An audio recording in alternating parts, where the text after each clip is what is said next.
Do you ever get scared that a fish is going to come out of your toilet bowl while you're pooping?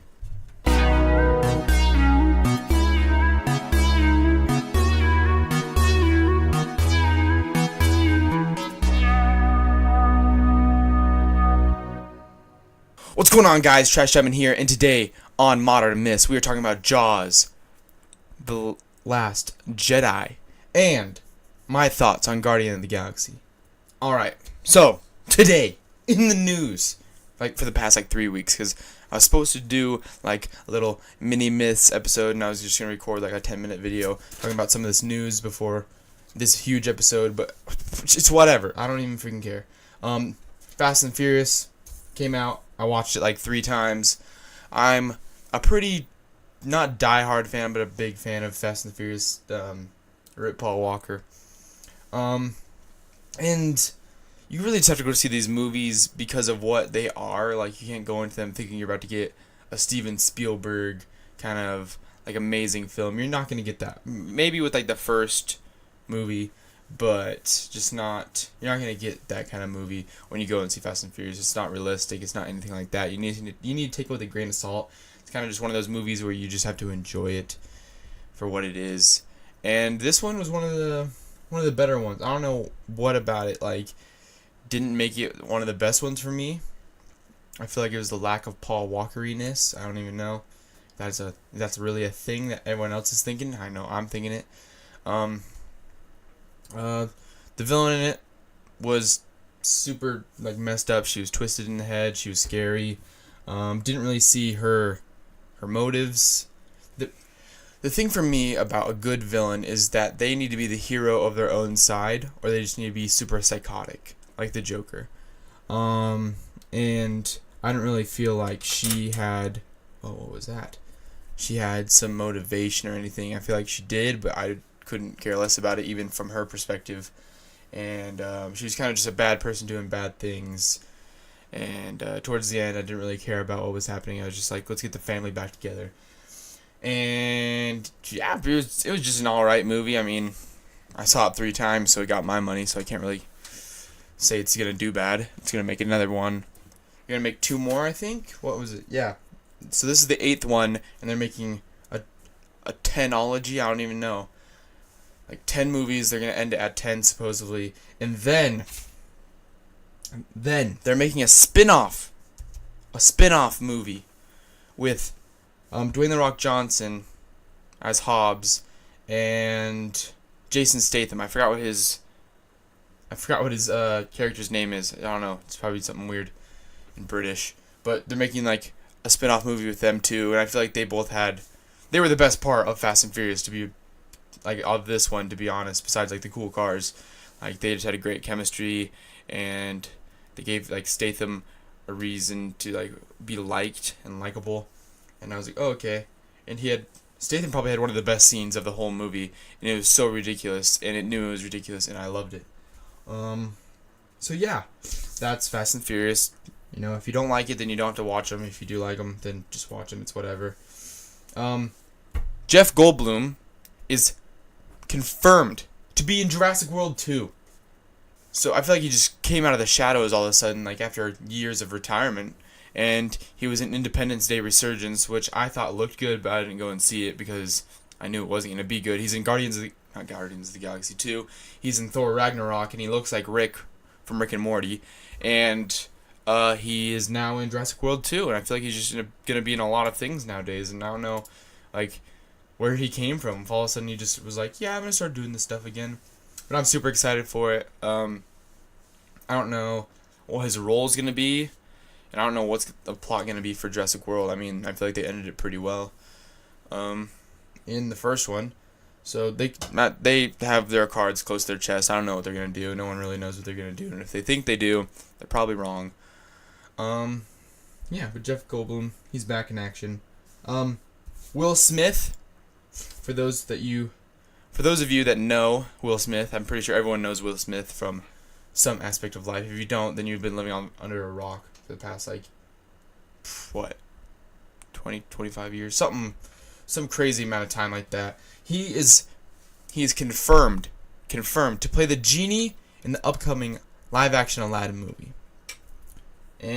and I don't know how I feel about that. I don't know.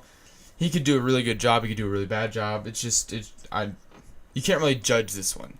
Some acting choices you can judge and be like, that's probably going to be like this, and this isn't going to be that good. But really, you just have to take stuff as they come to you and as they're like put out there. So we need to just wait to the movie, because remember Heath Ledger got a bunch of hate for being the Joker, and he was phenomenal. So I feel like this could definitely go either way. I can't remember the last good thing Will Smith has been in, because it's been a while. But other than that, I feel like it's going to be a good movie. The Cloak and Dagger trailer dropped. I didn't watch it, so it doesn't matter. I'm just telling you that it dropped. If you care about Marvel's Cloak and Dagger, then go watch it. It's supposed to be like a teen angst Netflix show. It's just a TV show? I don't really know. It might be on ABC. I could be wrong. But the Kingsman trailer. The Kingsman 2. The Golden Circle. That looks bomb. That looks great. Freaking heck. I cannot wait to see that movie. I loved the first one. Loved it. And this one looks like it's taking everything to the next step. It looks super spy-esque. Tons of crazy stuff going on. There's now the American Kingsman. I don't know what we call them. The Statesman. I think that was what they called him, the Statesman.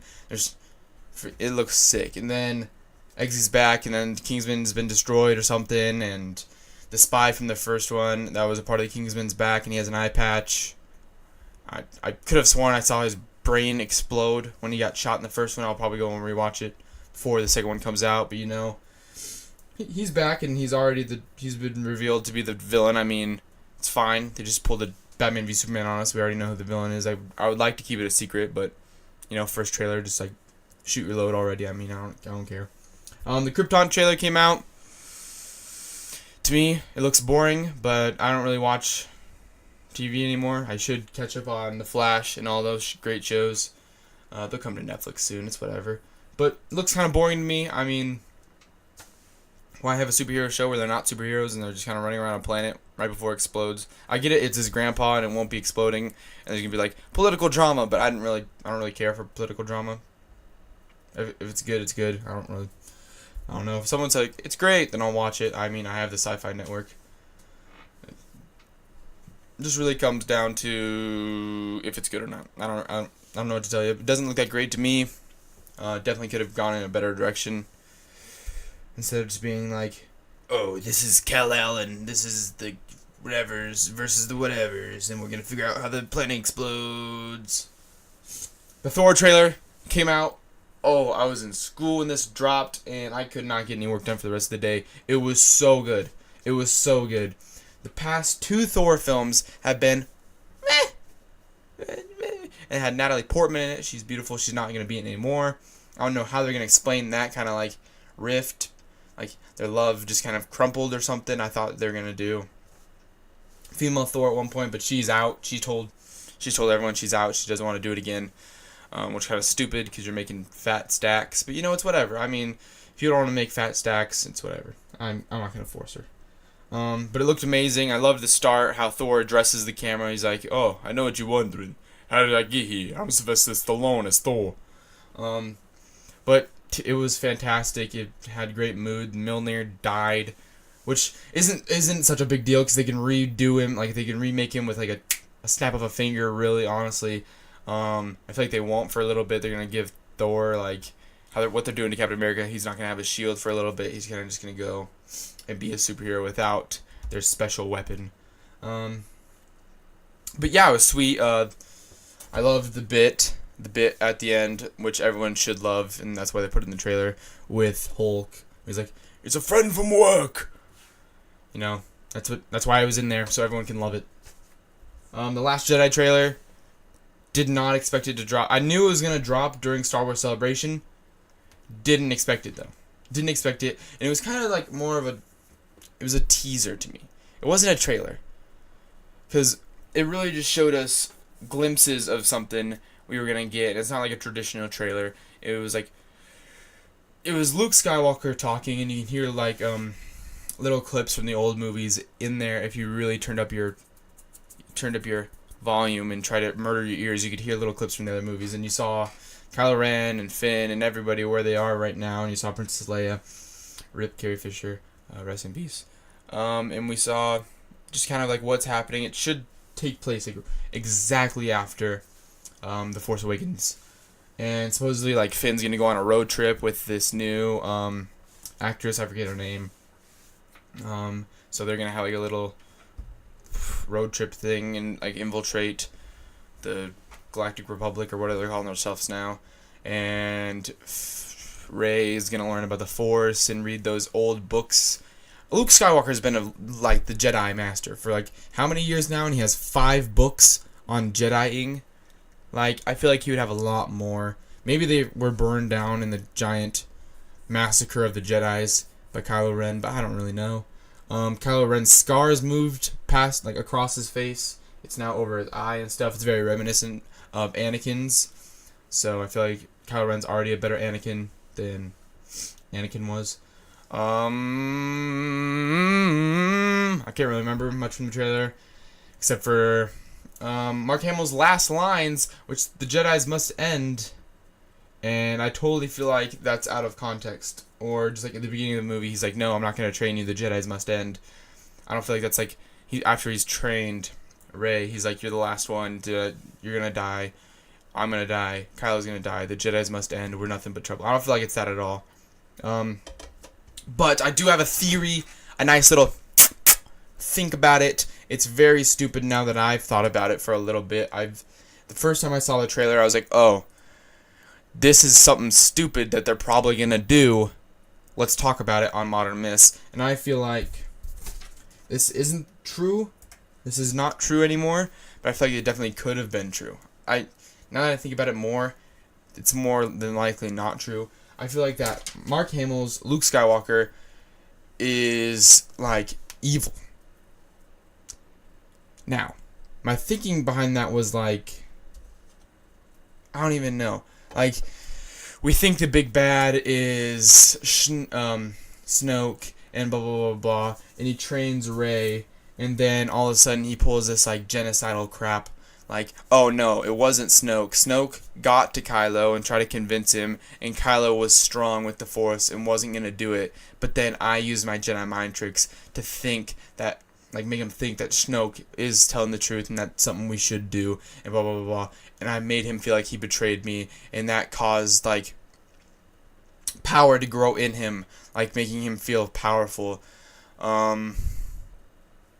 Like making him feel like he's making his own decisions and making like these hard choices and destroying his master like Anakin did and so, and kind of like building him up. But really it was Luke's idea, and now that he has Rey, he's gonna train her and then make her evil, and then like all of a sudden reveal, ta-da, I'm evil, and he's gonna go batshit insane. I don't know if you know this, but the black suit in Return of the Jedi is black because it's kind of it's something that you wouldn't get if you didn't know about it, because the whole movie doesn't really address it. It's kind of Luke's teeter-totter, his fall from innocence, like maybe. Is he going to turn to the dark side? Is he going to go to the light side? During the whole movie, he is acting with the Force on the light side, but he always has that constant fear of turning darkness. In that whole movie, he's like, I have to kill my father, and I have to kill the Emperor, and I have to do these horrible things in order to save everyone, and that's going to turn me bad. It's going to teeter-totter. It's my fall from innocence, blah, blah, blah, blah, blah. Supposedly, that's what I've heard. And then at that final scene where he doesn't have to kill anybody, and his Darth Vader redeems himself by killing the Emperor, you see that little white, like, fabric, like, peel back from Luke's garment, and that's supposedly, like, his light, his goodness overtaking the bad, his like light side taking over the bad. That's supposedly what it means, and like showing that he is gonna turn good and blah blah blah blah. I didn't feel that when I watched the movie, and when I still watch the movie knowing that, I feel like that's just kind of one of those weird symbol. I feel like it's just one of those weird symbolic things that nobody really picks up on, and it's kind of just like overthought. But supposedly that's it, and that could be addressed in this one, and maybe he is evil. I don't really know. I highly doubt that Mark Hamill as Luke Skywalker would be evil. I feel like Luke Skywalker has no reason to be evil, and even now that I'm explaining this, and before when I was just thinking about it, it's just a stupid idea. It was just my random thought. I guarantee, actually, that Luke's probably not going to be evil, and yeah. Last Jedi looks great. Love it. Can't wait. Freaking got goosebumps when I watched it. What's next? Oh, the new Indiana Jones movie, Indy 5, has a release date in 2019. Now, I have no clue what this movie's going to be about. I know Harrison Ford signed on, so it's going to be Old Man Harrison. And Spielberg, supposedly, is coming back to direct and write, I hope, I think. I just remember something about Spielberg coming back. I really don't know what this movie's going to entail. Kingdom of the Crystal Skull is pretty bad. It's pretty bad, and they really need to do something to end Harrison Ford's line, his lineage as Indy. They should fight Nazis. They should definitely fight Nazis. He definitely should find an artifact and then not get it at the end, because he never can have happiness while finding artifacts, but he's still somehow a renowned archaeologist. And they need to pass the torch down. They need to do flashbacks or something. They need to just fix some things. I know CGI is very good now. We had 3D model people's faces that look realistic for a certain amount of time, like in Guardians of the Galaxy, or in Ant-Man, or in Civil War, or in Star Wars Rogue One, where it looked really bad, but they still did it, or Fast and Furious. All these are tying into today's things. I know they can do that. I wish they wouldn't do it, but if they do it properly, like in a low light situation, so we can't really like judge how bad it looks, and we get some flashbacks like that, like where he's going against this Nazi guy and he's trying to get this artifact, and it's like young Indiana Jones, one of his first missions, and he gets the crap beat out of him, and now this mission has the same Nazi guy, and it's like 40 years have passed and they're still rivals and they're trying to get this one thing. I don't know. That's kind of just my thought process on that. Like maybe we do a non-linear story going in, but whatever they do, guarantee it's gonna be garbage. Unless it's not garbage, then I take it back. But I'm excited. I'm a huge Indiana Jones fan. It's whatever. Oh, Star Wars 9. Star Wars 9, the 9th movie after The Last Jedi, is scheduled to have a May 2019 release instead of having December slot like they've had for the past 3 years. So this is weird. I don't know why they would give up that December slot. I feel like it's a great slot to have. It's like primal real estate for all the kids that are going on winter break. They all can see the movie. Everyone can see it whenever they want, like during the night, during the day. You can get just massive ticket sales out of that. May, which is right now, I don't know when it would be in May. It's probably like the 23rd or something. Is like right when summer break happens, so I feel like that's kind of smart, but at the same time, I don't know. It could be smart, but I feel like that everyone now knows December as Star Wars month. It's like Christmas is coming and you're getting Luke Skywalker back. I don't know. And 2018 they haven't revealed a movie as of right now. I don't think, unless the Han Solo movie is going to go in there, which we haven't heard much from it, even though I think it started filming a while ago. Where's the news on that? We just had Star Wars Celebration. I don't think we got any news from Han Solo side of things. It's whatever. This episode sucks. It's hot in my room. We need to fix this AC ASAP. Okay. Next thing we're going to talk about is Injustice 2. Now, I have said this once and I'll say it again. The character models in that game, 95% of them suck. I hate them. They're ugly. It's just like, why does the bat suit look like that? These faces look stupid. They all look like soccer dads. It's just irritating. They all have the same haircut. Like Batman and Superman and Aquaman have the same haircut, and they're both just weird-looking soccer dads that don't look buff from the neck up. It just looks weird. I don't like it personally. I feel like Injustice 1 was this huge innovation in fighting games, and just looking at Mortal Kombat 10 to this is kind of just like, meh, I don't really know. I do like the Green Arrow's outfit, but I'm kind of biased because Green Arrow is one of my favorite superheroes. But, what was I going to say about this? I don't even know what I was going to say about this. DLC characters are coming up. There's Manta Ray and, like, Sub-Zero or something like that. There's a bunch of them coming out. That's all that I can think of. I don't know why I wrote this down. I wrote this down like 2 days ago. Injustice 2, hooray! Aquaman just began filming. Excited for that. It's gonna be cool, hopefully. Ares was confirmed to be in Wonder Woman. You saw, or you can see and buy Ares toys at like Target or whatever, and from the Wonder Woman movie, so we have a rough idea of what he looks like. And also in the new Wonder Woman trailer, you can see him for a single frame, like hitting Diana Prince with like a sword or something. She blocks it or whatever. It's really fast. If you don't know what you're looking for, you will not see it. And we also see his character. I forget who the actor is that's playing him or what the character's name is, but it's like a general or whatever. And if you watch the video, you can guess who it is. I don't know. Make your guesses. Place your bets. Oh. So in a recent interview for The Last Jedi, they stated that parents of Rey will be addressed. That things will not come to a conclusion. All this like questions you may have on your stupid little Star Wars little Tumblr blog will not all be addressed, but some of them will. Some of them definitely will, such as Rey's parents and who they are. And they said that it's not going to be like finished kind of thing. That you'll just kind of like find out snippets throughout The Last Jedi, and that will like provide more questions and some answers, is what they said in the interview. Oh, The Defenders.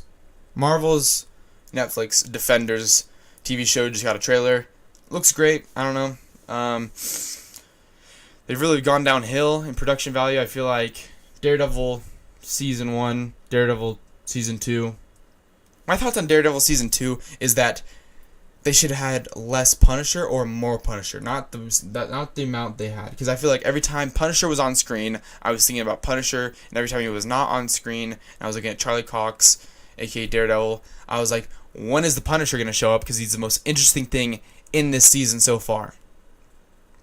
And they either need to increase the amount of the amount of Punisher or decreased it. And Luke Cage kind of just felt like slow action, like and no one really could hurt him, and it was always like, oh, how can we get the Luke Cage guy? Oh, and everyone having that conversation every single day of their lives. Like, just talk about it once. We don't need to see it every single time. Jeez Louise. Brilliant soundtrack though. Great characters. I love Luke Cage. Jessica Jones. For all the Marvel Netflix stuff, they don't need to be 13 or 12 episodes, whatever they are. It's way too long. The story is dragged. Like, every time that I watch one of those shows, I feel like by episode 10, we could have wrapped everything up. I feel like by episode 10, everything has a nice over arc. Like, there's conflict, there's like the rise from, there's the normality, there's the main rock, and then there's the end. And I feel like it's all great. And then we kind of just drag it out for 2 more episodes, and I'm like, really? This is stupid. Iron Fist was my least favorite one. I still liked it a lot. Great soundtrack too. I feel like the actor that's playing Danny Rand, at first I definitely wanted a Asian actor. I know Danny Rand is not Asian in the comic books, but I feel like that would have like given it a nice spin on things instead of just another white man going to Asia and then coming back and being the best at martial arts ever. I just feel like it would have been something different. And I liked the fighting in it. It wasn't as good as in Daredevil, which I feel like it should have been a lot better. I wish there was more stationary camera, like in old traditional kung fu movies. I wish they really would have done something like that, just made it really, really traditional and good. They did not. It is fine. It's whatever. We can't change it now. Performances were good, except for every single episode we're talking about these stupid business deals. And is he Danny Rand? Is he not Danny Rand? He's obviously Danny Rand. Just get over it. We'll stop talking about it for 3 freaking episodes. Jeez. And then like the whole dad plot definitely could have been changed to something else more interesting. I didn't really find it interesting at all. I was like, every time he was on the screen, I was like, can we get back to the cool stuff with that hand, please? So, hopefully Defenders is good. It looks good from what I've seen. They're making Danny Rand more of a like comedic character, which I feel like is what they should do because he is a teenage kid. He's a teenage boy in an adult's body with all this power because he was this short portion of his life was the only like contact with real humans. The rest of the time was with monks. So he should be a killing machine who's a hard worker and also have the mind of a teenage boy instead of like being this like super smart businessman. So I feel like that's a good direction. So we have 2 super powered people, Luke Cage and Jessica Jones, and we have 2 martial arts people. I mean, we need some variation probably, but it's whatever. I'm not making these, so I mean I can't judge or complain. A couple years ago we would never get anything this good, so I mean we're just kind of spoiled by quality at this point, to be honest.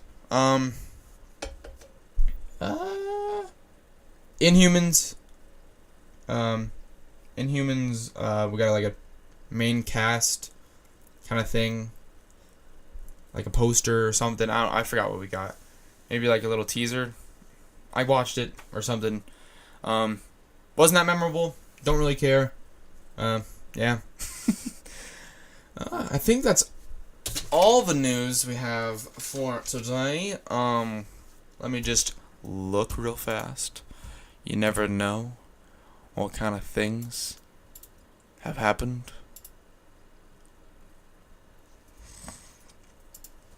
Yeah, I'm positive that is the only news that I'm going to talk about because I can't think of anything else or I haven't seen anything else, so it's fine, it's whatever. But let's get into the last 2 topics here on Modern Myths. So, I went and saw Guardians of the Galaxy on Thursday. What was Thursday? It was the 4th. So, I saw like the quote-unquote midnight premiere. They don't do those anymore, but so it was like at 7 or something. I went and saw it, and I absolutely freaking loved it. I think, personally, it's better than the first one. And I'll tell you why. Because it's something that I feel like that James Gunn really loved to do. It's very funny. It's so funny. We already know all the characters, and we like get to see more of an emotional depth with them. And every single character in Guardians of the Galaxy Volume 2 has, or every single main character, has a story arc except for Drax, and I feel like he doesn't need a story arc. Because we already know what he's about. He's a very shallow character, and it's not a bad thing that he's a shallow character. Sometimes it is. Most of the time it's bad that like they're very two-dimensional, but that is what he is. He's stuff goes over his head. Like, he doesn't understand sarcasm and stuff, and I feel like that his lack of a story arc wasn't hindered at all because we already know what he's about. His family has died from Thanos, and that is one of his main goals, and we already got kind of his story arc in the first one, how he's, instead of just thinking about revenge and himself, he has now grown to have a new family and a love for Peter and Gamora and Rocket and Groot. And the chemistry just between all of them is exactly like a family. They're all messing with each other, all like, no, I'm the best, no, I'm the best. And it's just, they all acknowledge each other's strengths, but they also like have that butting heads, which every single family does, and I loved it. Peter had to come to terms with certain things and had to figure out what he really wanted with life, and he found out that he had a new father, and he had to also like address his relationship with Gamora, and he was just so... Chris Pratt is either... He's always good. He's always good, even in the films he's bad in. Or even the bad films, not the films he's bad in, because then he wouldn't be good in them. He's always good. He's always funny to me. He's just great, and I kind of felt like he was balding in this movie. Like, not like balding, but like he's losing his hair a little bit. He's getting like the male pattern baldness, which is, hey, we're all probably gonna get it, except for people that don't have male pattern baldness, but it's fine. But that's something I felt like pointing out. But I loved his role. I took my prom date actually to see this with me, and she was like, you know what, you're a lot like Star-Lord. You're always dancing, you're always singing, and you're always making those funny jokes, which none of you guys ever see. You never see this. You're outside of me. You're always seeing this weird part. It's fine.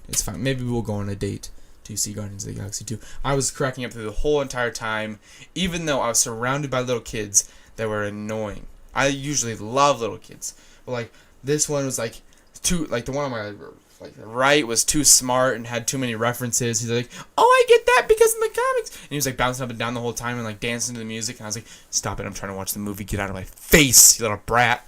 And then there's two behind me actually, that were brothers, and they kept fighting during the whole movie, and their dad was like, so help me, I'll take you outside, but he never did, and I was like, why don't you just take him outside, or I'm gonna take you outside, boy.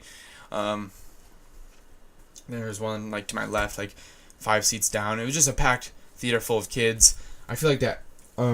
Other than that, even with those limitations, I absolutely loved the movie. It had like, if James Gunn really has something with these movies where it's a natural progression, like, oh, of course, A plus B equals C, and this is what goes around. I have a few like concerns about the movie. I mean, no movie is perfect. Like, there's a couple of jokes towards the end that definitely did not fly. Like I didn't think they were funny at all. I was like, that actually took away from the movie. There's one part where Peter and someone else are fighting like an epic battle, and they're creating these avatars to fight for them because Peter has mystical powers. Spoiler alert. And one of them makes a giant rock monster, and they're like flying through the air. And Peter starts forming his avatar, and it's Pac-Man. And I just thought it was like a ruined moment. There's some other lines that I didn't think. And going back to Drax, he had some of the best lines in the movie. Like, literally some of the best lines. David Bautista really did a great job. He owned the character. Yeah, it was great. It was honestly great fun. Gamora dealt with her sister Nebula, and Nebula had a pretty good story arc. It's overacting on, is it Amy Pond? Amy Poehler? I can't remember. Hold on. Gosh, this is like the third time I've researched something in this episode. Gosh, freaking. No, it's not Amy Poehler. She's from Parks and Rec. It is Amy Pond.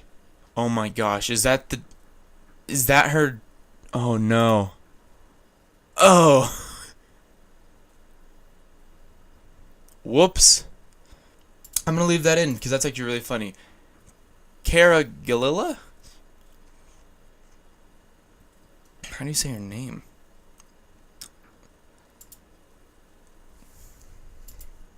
So Gamora had to fix her relationship with her sister, who's played by the person that played Amy Pond, Kara or something like that. She's overacting, but I feel like it's necessary for Nebula's character because she's kind of like over. Like, if you could see my hand, it's like she's a little much. They both had a great story arc, where they explored like the trials and the repercussions of being children of Thanos, which I didn't really think. I knew it was like a horrible thing, but I didn't think it was that bad. And we kind of explained their backstory and stuff, and that was really good. We saw sisters bonding, and siblings will not always see eye to eye, but they always don't have to be best friends either. And I feel like that was really captured with this. We saw some more humanity from either of them. There's still the will they won't they with Star-Lord, with Gamora, and it really touched me. Oh my gosh, I'm sorry. It really touched me in my heart, and I was like, oh, that's cute. What else? Groot, baby Groot, very cute, very, very cute. I miss adult Groot. There was an after credits scene with teenage Groot. And so this movie, Guardians of the Galaxy 2, takes place 2 months after Guardians of the Galaxy. And so he's already a baby and he's going to grow. And then when we see them next in Infinity War, it's going to be a span of 4 years, which I kind of hate, to be honest. I don't know why I hate it so much, but I feel like that's just so much time that we are wasting in their universe. I would really rather that both of those movies be placed 6 months before Infinity War, like after all the other Marvel movies, even like Spider-Man, and like so the first Guardians of the Galaxy is after Civil War, and then Guardians of the Galaxy Volume 2 is after Homecoming, and then we finally see them in Infinity War. So it's like a 6 months process in between, and Groot just grows faster than normal things.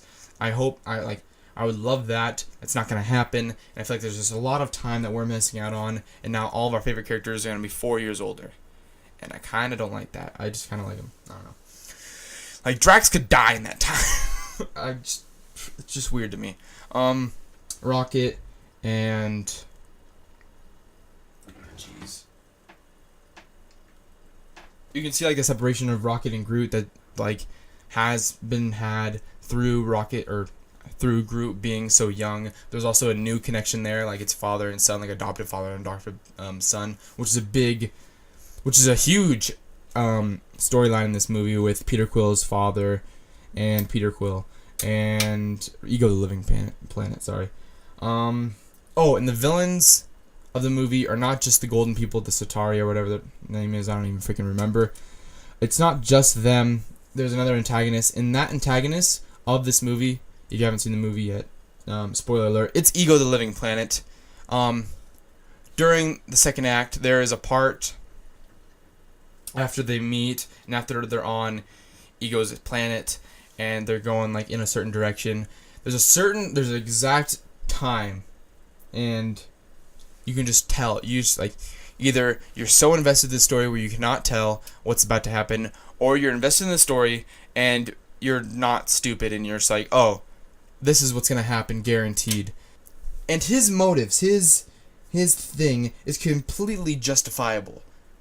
They're not right, they're not good, but if you're looking at him through his perspective, it is completely the right thing to do. Like, if you're in his spot, it makes sense, except for killing his children. Other than that, everything makes sense, and I feel like that was a great villain. There's just certain writing that James Gunn did in this movie that I was like, that is brilliant.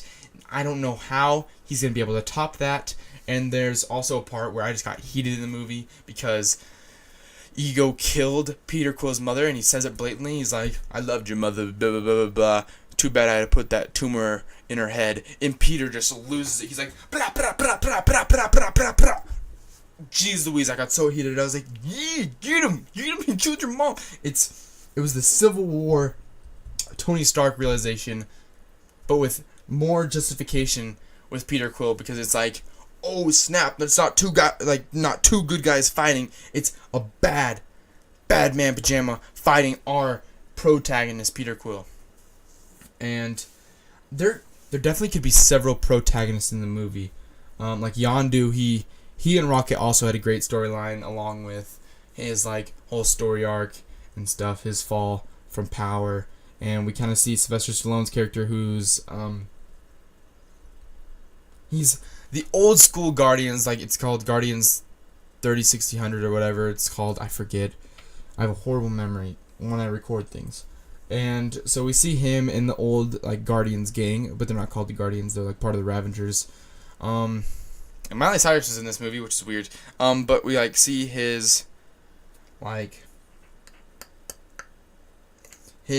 Ravenger gang plus his old friends from the Guardians disowning him, and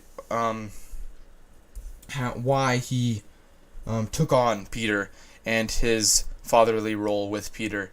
And during the third act, or not during the third act, like right before the third act, they just spoon feed you some information and some like feelings you should be having, which I did start to have when I thought was going there, but I didn't really feel those feelings. I felt them. I started to feel them, and then it kind of like the ending just sat weird with me. I don't really know.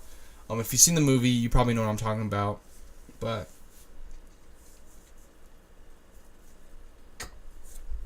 yeah, I don't really know. It was kind of just. I liked the ending. The ending was totally justified, but it just feels weird with me to this day. I don't really know. Everyone had a great storyline though. It was super funny. I would give it an A+ out of regular scoring systems. Yeah, it was a great movie. This episode of Bottomless is probably gonna have a lot of editing to it, so it's whatever. But yeah, it was a good one. It was definitely one of my favorite movies of all time. I'm honestly like one of the top 20. No, top 10. It changes a lot. Next up on the list, I rewatched Jaws. Okay, I rewatched Jaws, and I rewatch Jaws every so often, and also I rewatch my Mad Max Fury Road, because both those are just great films that a lot of people can take notes from, and just kind of just learn from and watch it and just remember good times. And I was thinking to myself, if someone came to me and was like, "Hey, you're a small time. Oh my gosh, you're a small time person in film. You haven't even graduated from high school. You have nothing to your name. We want to help you out, get your name out there. So we're gonna give you Jaws. We're not gonna tell anyone you're doing it. We're not gonna release it. The first trailer is gonna be just gonna drop. We're not telling people we're making it. It's just gonna be totally incognito. Who are you gonna cast for the main cast?" And I was thinking about it as I was rewatching it, and I totally have my cast ready. So let's go through my list and let's talk about why I would cast these certain people. Alright, first on my list is Ty Burrell, aka Phil from Modern Family. He just has, on his IMDb page, it's mainly comedies. But I feel like he definitely could do something suspenseful and filled with drama. He can be a likable character. He can be alcoholic, and he just has a face for a beard, and he looks like Brody. He looks like Chief. He would be perfect. I feel he'd be perfect to play him and be like the sheriff of his town from New York. Here, he doesn't really know what he's doing. He's trying his best. His moral compass may be skewed, but he needs to help these people. And if you've seen him in the recent, what ad is it? What ad is he in recently? I don't even know what ad it is, but he's it's it's a mockumentary, and it's very solemnly looking out onto the ocean, ooh doo doo, and he's just going and stuff, and I looked at that commercial and I was like, he should play someone dramatic in a movie. He needs to be head of a cast. And I want to see what he can do with Brody. I want to see him be in those situations. I also would film it in a different style. I would do everything that Spielberg did. There's the book Jaws. Spoiler alert, Jaws isn't just a film that Spielberg made. The book Jaws, he based it on, has 3 really just main parts to it. And the last part of it is what we see in Jaws. It's the fish capturing scene. It's the shark hunt. It starts with that girl dying on the beach when she was skinny dipping, and that guy passes out, and then it ends roughly the same. So that's where I would start to. But for the first, I wouldn't start it with that girl dying. I would start it with the police on the scene investigating her body, and that's when Hooper would show up. Or I kind of have 2 ideas of where Hooper would show up, but we'll talk about that when we get to Hooper. I'm going to talk about the mayor. Who I'd cast for the mayor is definitely Chris Pratt. Now, Mayor Larry is a very corrupt villain, but he also, just like Ego does in Guardians of the Galaxy, he has a purpose. His villainy has a definite purpose. If you look at it from his perspective, he's helping out the town. He doesn't want the town to be shut down by some could be hoax or could be some goose chase about a shark. The shark could have moved on to a different feeding ground. Could have done all these things. They could have killed the shark when they killed that bull shark. It's just, from his perspective, he's helping out the town more than he's hurting it. And really, he and the shark are both the main antagonists, because if he would have shut down the beaches, just like Hooper had said, there wouldn't be any more food for Bruce, aka the shark in Jaws. He would have moved on to a different feeding ground, and everyone could have been saved. There could have been just one death, and that would have been the lady. But instead, a dog had to die, and 6 other people. And I feel like Chris Pratt is a great actor, but I want to see him in more dramatic roles. I want to see him become the movie star I know he could be. I feel like Bruno Mars could be the Michael Jackson of our generation if he already isn't, and I feel like Chris Pratt could be like the Harrison Ford or the Tom Cruise or someone you just cast for anything, who can do anything, who is just a great actor. I want to see him be like a dick in this movie. I want to age him up with either like prosthetics or CGI. It would most likely be prosthetics. And I want to see like an older Chris Pratt with like a little chip on his shoulder, just trying to do the best thing. Like, oh no, the beaches are fine. Let's just continue with our day. Brody, I swear, if you don't let these beaches go open, I'll take away your badge. Blah blah blah blah. And also, I feel like there could be like a very sensitive side to him once he finds out that there is a shark and there is a problem and that he was wrong. He needs to know that he was wrong. And during like the hospital scene, he needs to like cry, like start crying and just starts mumbling. Like he has like a mental breakdown. He is in shock. Like his kids were on that beach too. And I feel like Chris Pratt could definitely deliver that performance of a lifetime, and he could win an Oscar for that if he ever does that. It won't happen. Let's go to the next person. Okay. Quint, the sea captain Quint. I would pick an unpopular choice of Johnny Depp. Now, hear me out. So, in Tusk and in Yoga Hosers, Johnny Depp plays a detective kind of person who is French. I forgot.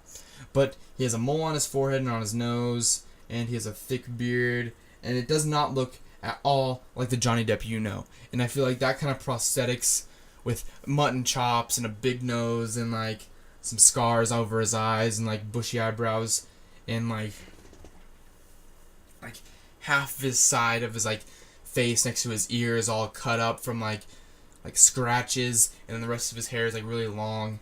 I feel like that would look really cool, like a gray-haired kind of like fisherman. And also, like, he was in the war, and his father wanted him to be a fisherman with him, but he always had this inspiring goal to be something other than that, something better.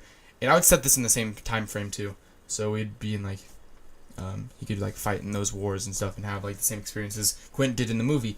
And he didn't really want to become a fisherman until that night that his like submarine was attacked, and he was just floating there, and all these sharks started killing his friends, and now it's like nature getting back at him for killing. So he didn't die that night. He was destined. He was given a second chance, and then he squandered it by killing a bunch of sharks, and now the main shark, Bruce, is coming to kill him. And I feel like there could be just a thing. This is like a nice overarching thing that we could do with his character as Quint, and Johnny Depp could give a great performance as kind of like a crazy person who's been driven mad by all these sharks that he's killed and all the sharks that's killed his friends. And there could be some other stuff in there. I could do a movie script on this, like just make a mockumentary kind of thing. Not a mockumentary, like a mock script. Who I'd cast next is Hoopa. Now, this one is somebody that I feel like would do an amazing job, but there is difficulties to this. If you guys are familiar with the show America's Got Talent, there was a comedian on there a couple years ago, and he is one of the funniest people, I think, like just in general. I feel like he's very funny, he's very witty, he's a great sense about him, and his name is Drew Lynch. He has a YouTube channel, I'll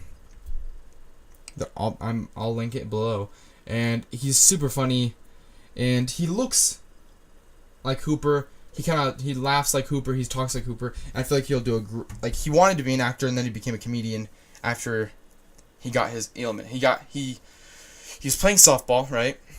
And he got hit in the throat and then knocked down and hit his head on the ground, and he got a concussion. And you should not sleep on a concussion. So when he woke up, he had a permanent stutter. And so now he has a really hard time speaking, which just heightens his comedy because he knows it and uses it to his advantage. And I feel like even with his stutter, he can give a beautiful performance. He could be very serious and into his shark thing, and he'd be like, this ailment that I have, this disability, has not confined me to my laboratory. I'm out there learning about sharks on the foregrounds, and I've done all these things, blah, blah, blah. This is all my hard work gone into it, and yeah, I feel like he would do a really great job, and he'd bring like a comedic aspect. And I feel like we can either bring him in during the first killing, and like kind of have him be like, no, this is what needs to happen. Freaking Brody, do this now, or this is gonna go out of proportions, and the mayor doesn't let him, and it's kind of like a power struggle there. And he's like, fine, I'm just gonna leave and go on my Arctic trip, but then he can't because he knows that there's like people dying. Or we could introduce him right before the actual hunt, right before we go on the boat with Quint, and there's like butting of heads there, like who's the captain. Either way we could do. It'd be pretty cool to see that. He would be great. It would definitely give a cool aspect to Hooper, and Hooper's one of my favorite characters in that movie. So I feel like Drew Lynch would do a great job. But we'd have to be very patient with that. Now, Ellen, Brody's wife. This isn't like a main character, but I feel like it just needs to be addressed. I'm not going to go into it too deep. Emily Van Camp would be pretty good as Brody's wife. Just my thought. I can't really think of who else I would cast. Emily Van Camp was in Captain America Civil War. Captain America Winter Soldier. She was in Revenge. She was in The Ring 2. I just feel like she'd play a pretty good role in this. I don't know who else I could cast for that role, or who else in the movie is big enough to cast for, but those are my main casting choices for if they remake Jaws. They probably won't for a while. They probably will eventually, and it won't be that good, but I feel like those are the people I would cast if I were in charge of casting for the new, or the upcoming, or the soon-to-be announced Jaws movie. And that's going to do it for Modern Myths today. I've been Trash Diamond, and I'll see you guys later. Bye-bye.